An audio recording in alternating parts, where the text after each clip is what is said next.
अगं काय हा वेडेपणा, आज दिवसभर उपाशीच त्या तोकूच्या मागे मागेच. आता रात्र झाली की नाही, चल थोडं खाऊन घे. नाही, टोकूने खाल्ल्याशिवाय मी नाही खाणार.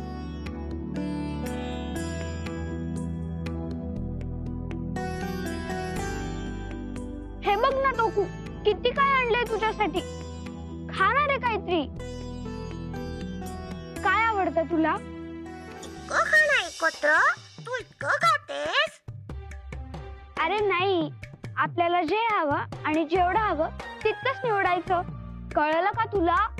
खाल्लं नाहीस की माझं डोकं नाही चालत. अरे मग तेच तर सांगतेय मी कधीपासून. कर सुरुवात. हे बघ, उत्तम उत्तम फळं आहेत, शिरा आहे, पुरी आहे. जे हवं ते खा.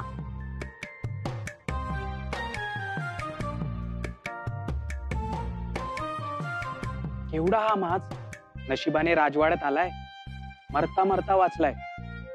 समोर एवढं चांगलं अन्न आहे आणि सगळ्यालाच नाही म्हणतोय. काय रे, ह्यातलं काहीच नको असेल तर तुझं पोट कसं भरणार? काय हवंय तुला टोकू?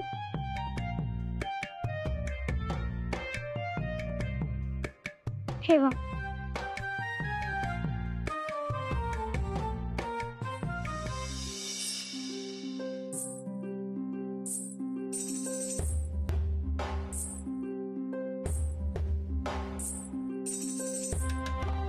घे ना.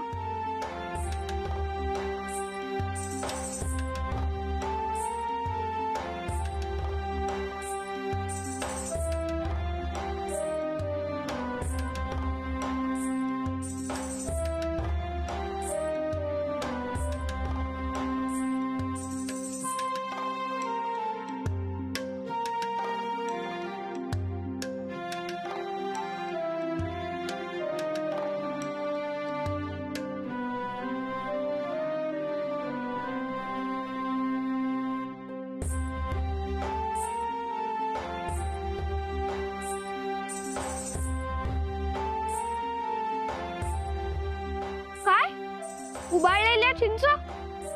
तू हे एवढं सगळं सोडून चिंच खाणार आहेस टोकू? चिंच चिंच चिंच. काय ग साऊ, हा टोकू बरा झाला. खायला प्यायला सुद्धा लागला. आता याला पुन्हा रानात सोडून द्यायचं त्याच्या घरी, का इथेच पिंजऱ्यात ठेवून द्यायचं? नाही नाही, याच्या घरचे वाट पाहत असतील. आणि आभाळभर एवढ्या उडणाऱ्या टोकूला मुठी एवढ्या पिंजऱ्यात ठेवायचं? नाही नाही, कोणालाच बांधून ठेवणं योग्य नाही. टोकू, तू जा तुझ्या रानातल्या घरी परत. घरी परत? घरी परत? पण घरच नाही. सावू सावू, मेलं नाही, मेलं नाही. जिथे सावू तिथे टोकू, जिथे सावू तिथे टोकू. म्हणजे तू कायमचा इथेच राहणार? कायमचा कायमचा. आपल्याला नवा सवंगडी मिळाला सुरंगी. मला रानात तर जाता आलं नाही, पण रानाने आपल्यासाठी नवा सवंगडी पाठवला. साव सुरंगी टोकू, साव सुरंगी टोकू, साव सुरंगी टोकू. सावू सुरंगी टोकू, सावू सुरंगी टोकू. म्हणजे टोकू, तू आजपासून आमचा झालास. आता राजवाडा हेच तुझं घर. अट फक्त एकच, राजमातांच्या वाटेला जायचं नाही.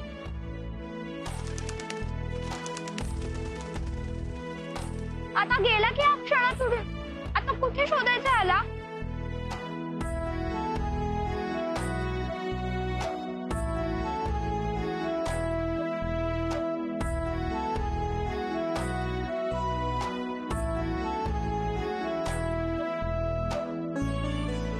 कोणाच्या तावडीत तर नाही सापडणार ना?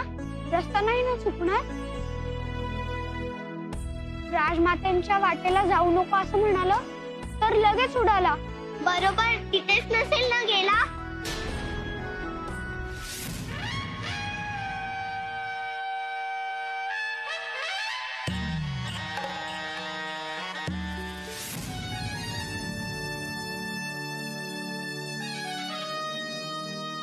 तुमच्याकडील उत्तम वस्त्र प्रावरण, दागदागिने आणि उंची सुवासिक अत्तरे नीट महाराणींसमोर सादर करा. आम्ही सर्वोत्तम व्यापारी निवडले आहेत हे आमच्या भगिनीला कळायला हवं ना. आमची बहीण पहिल्यांदाच देवीच्या उत्सवाला जाणार आहे आणि पूजा करण्याचा मान तिचाच असणार आहे, तेव्हा तिचा दिमाग दिसायला हवा ना. हे बघा, हलक्या प्रतीच्या वस्तू आम्हाला दिसता कामा नयेत. आम्ही फक्त उच्च प्रतीच्या वस्तू पाहू आणि पसंत करू. होय महाराणी. बघू.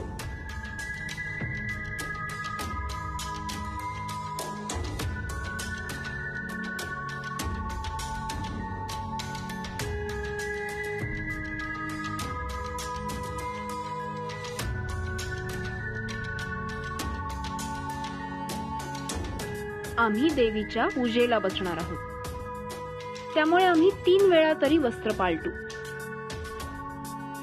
आणि आभूषण पण आम्ही हिरे, मोती आणि पाचू अशी परिधान करणार आहोत. त्यामुळे त्या रंगांना जुळतील असे रंग दाखवा. नशीबच फळफळलंय. तिथे आमच्या राज्यात जाडी भरडी वस्त्रही महाग झाली होती आणि इथे मुक्त उधळण चालू आहे सगळ्याचीच. वारस न देताही लाड आहेत महाराणींचे. महाराणी, 4 दिवसापूर्वीच नव्या घडणीची आभूषणं करून घेतलीत ना? आज पुन्हा असं काय करताय महाराज? आम्ही देवीच्या पूजेला बसू त्यावेळी आमच्या ऐश्वर्याकडे एकटक पाहत राहिलं पाहिजे प्रजेने. त्यासाठीच तर आम्ही ही विशेष तयारी करतो आहोत. आमचा मान आणि वैभव याने प्रजेचे डोळे दिपले पाहिजेत. महाराणी, उद्याचं वैभव देवीचं असणार आणि साऱ्यांच्या नजरा तिच्या मुखदर्शनासाठी आसुसलेले असणार. आपल्या ऐश्वर्याचं प्रदर्शन करण्याची ही जागा नाही आणि वेळही नाही. शिवाय उद्याच्या पूजेचा मान हा सावित्रीचा आणि सुरंगीचा असणार. तिला वेळेत तयार करून आणण्याची जबाबदारी तुमची आहे.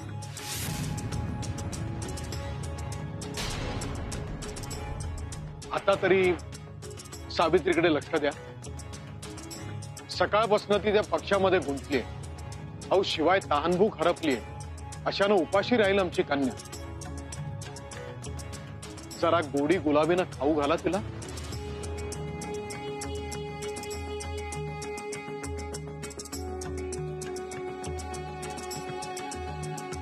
खाऊ घाला म्हणे.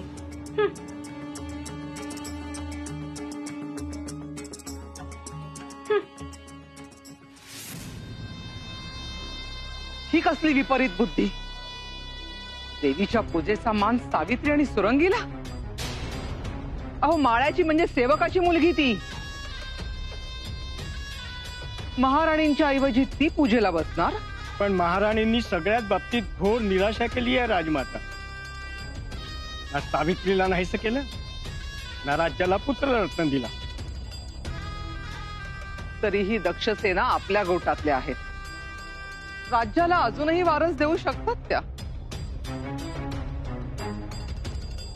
शेवटी या राज्याच्या महाराणी आहेत त्या. पूजेचा मान हा त्यांचाच आणि त्यांचा हक्क डावलला जातोय. त्यांच्या या अपमानाची त्यांना जाणीव करून द्यायला हवी. शेवटी सावित्रीला नामोहरम करण्याचं काम त्यांच्याकडूनच करून घ्यायला हवंय आपल्याला. आणि दिवसेंदिवस सावित्रीची मनमानी वाढतच चालली आहे. म्हणजे तुम्हाला कळलं नाही का? काय? अहो, राजवाड्याचं पावित्र्यच घालवून बसलीये सावित्री. कोणीही राजवाड्यात येतंय. पूर्वी तर माणसंच यायची, आता तर तो जंगलातला बोलका पक्षी तो सुद्धा आता राजवाड्याचा एक भाग झालाय. बोलका पक्षी? अहो हो, बोलतो म्हणे तो. मग काय विचारता कौतुक? त्या मरत्या पक्षाला वाचवून त्याचं नामकरण केलंय आणि नुसते लाड चालू आहेत. पंचपक्वान्नाचं ताट वाढलं जात आहे त्याच्यासाठी. आता वाटतं त्याचं वास्तव्य इथे. आता तो उन्हाळ पक्षी सुद्धा मिऱ्या वाटणार आपल्या डोक्यावर. या विश्वम भटापेक्षा कोण तो, काय नाव त्याचं, तो मोठा ठरणार. काय हो शंकरोबा, काय नाव त्याचं? हा काकू. काकू नाही काही, बापू. बापू नाही हो मोरोबा, काकू मला आठवते ना, काकूच. नाही, बापूच बरोबर आहे. नाही नाही, अरे मी म्हणतो भिकू. भिकू नाव आहे बहुतेक त्याचं. नाही नाही आठवलं. नाही, बापूच बरोबर आहे. मला आठवते ना. टाकू टाकू टाकू टाकू टाकू टाकू टाकू टाकू टाकू टाकू टाकू टाकू टाकू टाकू टाकू टाकू. हा खरंच बोलतोय? बोलतोय. ए, काय कटकट आहे राजमाता. आपण राक्षसी राक्षसी राक्षसी राक्षसी राक्षसी राक्षसी राक्षसी राक्षसी. कोणाला राक्षसी म्हणतोस रे? राजमाता राजमाता राक्षसी राक्षसी राजमाता राजमाता राक्षसी राक्षसी. बघताय काय? पकडा त्या पक्षाला आणि मान मुरगाळून टाका त्याची.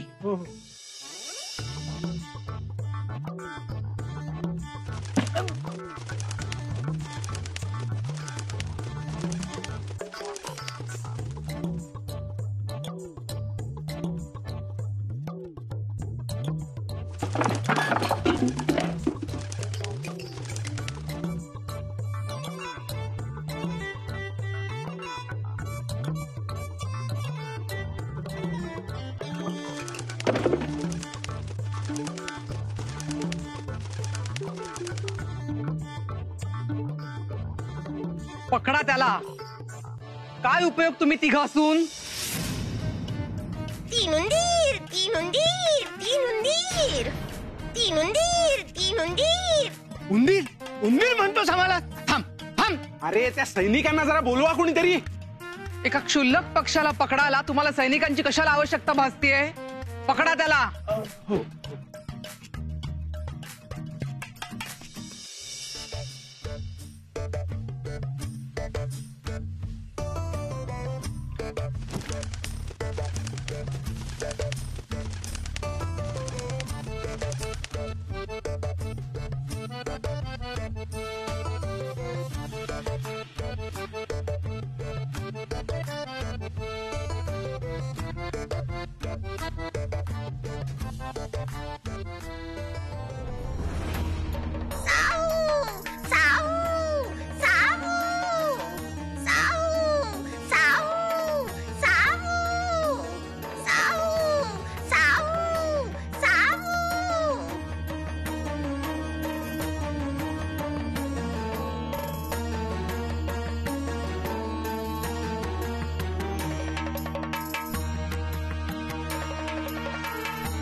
काय करताय तुम्ही? ते करायला हवं तेच. फारच कलकलाट करत होता.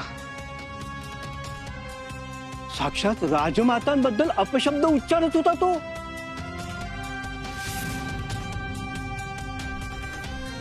चोखूच्या वतीने आम्ही आपली क्षमा मागतो. चाललीस कुठं पळून? आमचं नीट लक्ष आहे तुझ्यावर. तुझी मनमानी दिवसेंदिवस वाढतच चालली. आपण कोण आहोत याचं भान विसरलीयस. राजघराण्याचा तोरा, सन्मान, दरारा, दिमाग सारं काही धुळीला मिळवलं तुम्ही. आणि आयऱ्या गायऱ्यांना घेऊन राजवाड्यात धुमाकूळ घालताय.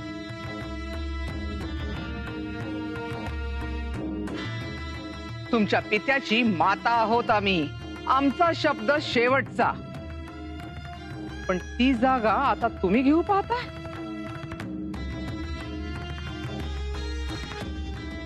या उर्मट पक्षाला राजवाड्यामध्ये स्थान देऊन तर कळसच गाठलाय.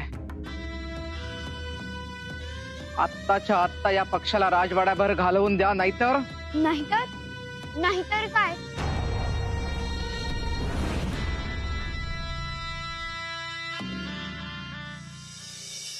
नाहीतर काय.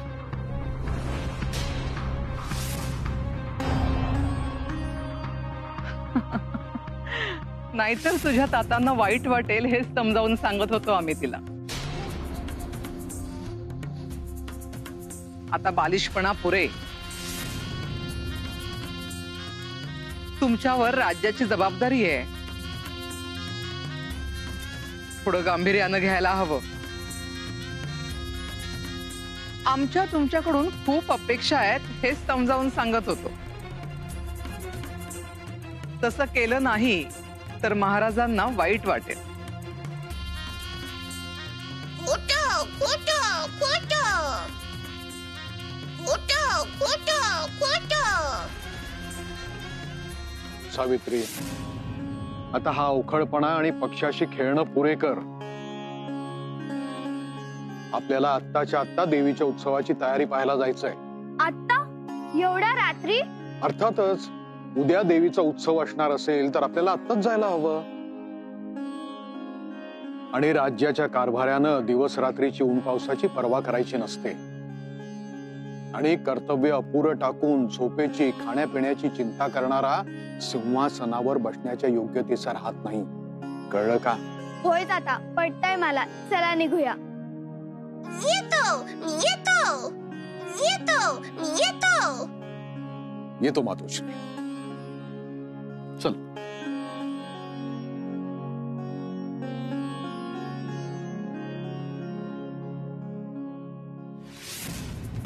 हा पक्षी अत्यंत धोकादायक आहे आणि त्यात त्याला सावित्रीची फूस. जणू काही तिचा गुप्तहेरच झालाय हा. नाही नाही, या पक्षाचा जो कोणी बंदोबस्त करेल त्याला थैली भरून सुवर्णमुद्रा देऊ आम्ही. त्या सावित्रीला रानात पाठवत होतो आम्ही ते तर फसतोच आहे. उलट तीच तिथले चित्रविचित्र प्राणी राजवाड्यात आणते. हे नकोय आम्हाला.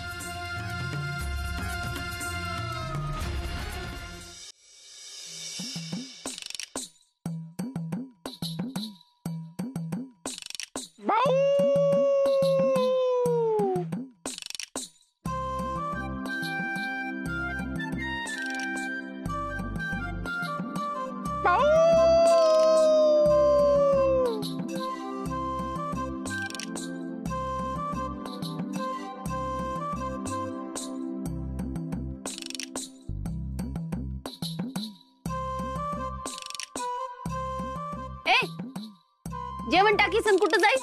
बसा गपकन. मायो, कोल्ह्याचं पिल्लू असेल बघ त्याची कळवळ. भूक लागेल म्हणून हाक देत. मायो, त्याचे खाण्यासी देत देत. जा देत खाण्यासी.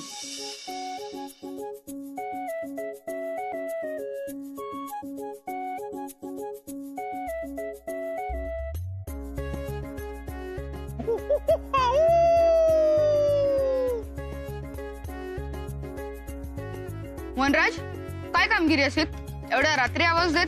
भिंती पल्ल्याड देवीचं देऊळ असेल. मी जात तिथे. तुम्ही मला सारं सांगित कसं जाईल देवळात. काय तू पण देवळातले उत्सव असेल? उत्सव तर नाटा उपतूस देवीचा उत्सव असेल. अरे पगलू, तीच देवी मायो ना आली दिवली मायाच्या अंगी. तूच सांगी माझी भेट घे. त्याच देवी मायाचा उत्सव. ते मी ना जाणी. मला उत्सव भूल ना पाडी. मला तर मायोसीन औषधी पाणी लागेल. औषधी पाणी? हो, देवळाजवळच्या कुंडातील पाणी औषधी असेल. दिवली मायो सांगी ते पाणी मायोस लावी तर ती बरी होत. त्या लागी जात मी कुंडासे. अरे सत्तू, उत्सवात हुंब मौज असेल. खाणं पिणं आणि चित्रविचित्र वस्तू असेल. मन करेत कधी जात उत्सवासी. होय होय, आज रात्रीच मायाशी हुल देऊन निघत आम्ही. भया, पण भिंत कशी ओलांडीत? बाणांचा पाऊस देत मी पाहिला असेल. तो ना मार्ग. मग भिंत कशी ओलांडीत? पहारा कडक असीत. अरे सत्तू, त्या भिंतीशी एक दार असेल. काय दार? भिंतीची दार? मग पूर्वी त्या देवी मायोसी रानात माहेरपणाशी धाडी, पण भिंत बांधलीशी ना धाडी. मात्र भिंतीतलं दार उघडीत थोड्या वेळासाठी आणि रानात येऊन नैवेद्य ठेवीत. त्याच वेळी अलगद भिंती पल्याड त्या दारातून उन्ना उन्ना जाईत जाईत आपण तिघेही जाईत.